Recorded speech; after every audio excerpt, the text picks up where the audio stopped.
টাকা পয়সা নিয়ে জানতে এবং বুঝতে যদি আপনি কোনো বই পড়তে চান তাহলে আপনার পড়া উচিত দি সাইকোলজি অফ মানি এই বইটি। এই বইটা পড়লে আপনি বুঝতে পারবেন টাকা পয়সা আসলে কিভাবে কাজ করে, কেন টাকা পয়সা নিয়ে এক একজন আসলে এক এক রকম ডিসিশন নেয়। তাছাড়া কম্পাউন্ড ইফেক্টস, সেভিংস, ইনভেস্টমেন্ট থেকে শুরু করে টাকা পয়সা রিলেটেড পড়াশোনার জন্য আসলে এই বইটা বেশ ভালো। যদি সম্ভব হয় বইটা ইংরেজিতে পড়ার ট্রাই করেন, আর এছাড়া চাইলে বাংলা অনুবাদও পড়তে পারেন। আর হ্যাঁ, ডেফিনেটলি এমন ধরনের ইনফরমেটিভ ভিডিও পেতে হলে অবশ্যই আমার ইনস্টাগ্রাম আইডি, ফেসবুক পেজ এবং ইউটিউব চ্যানেল সাবস্ক্রাইব করে রাখতে পারেন। সেই পর্যন্ত সুস্থ থাকুন, ভালো থাকুন।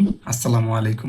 টাকা পয়সা নিয়ে জানতে এবং বুঝতে যদি আপনি কোনো বই পড়তে চান তাহলে আপনার পড়া উচিত দি সাইকোলজি অফ মানি এই বইটি। এই বইটা পড়লে আপনি বুঝতে পারবেন টাকা পয়সা আসলে কিভাবে কাজ করে, কেন টাকা পয়সা নিয়ে এক একজন আসলে এক এক রকম ডিসিশন নেয়। তাছাড়া কম্পাউন্ড ইফেক্টস, সেভিংস, ইনভেস্টমেন্ট থেকে শুরু করে টাকা পয়সা রিলেটেড পড়াশোনার জন্য আসলে এই বইটা বেশ ভালো। যদি সম্ভব হয় বইটা ইংরেজিতে পড়ার ট্রাই করেন, আর এছাড়া চাইলে বাংলা অনুবাদও পড়তে পারেন। আর হ্যাঁ, ডেফিনেটলি এমন ধরনের ইনফরমেটিভ ভিডিও পেতে হলে অবশ্যই আমার ইনস্টাগ্রাম আইডি, ফেসবুক পেজ এবং ইউটিউব চ্যানেল সাবস্ক্রাইব করে রাখতে পারেন। সেই পর্যন্ত সুস্থ থাকুন, ভালো থাকুন।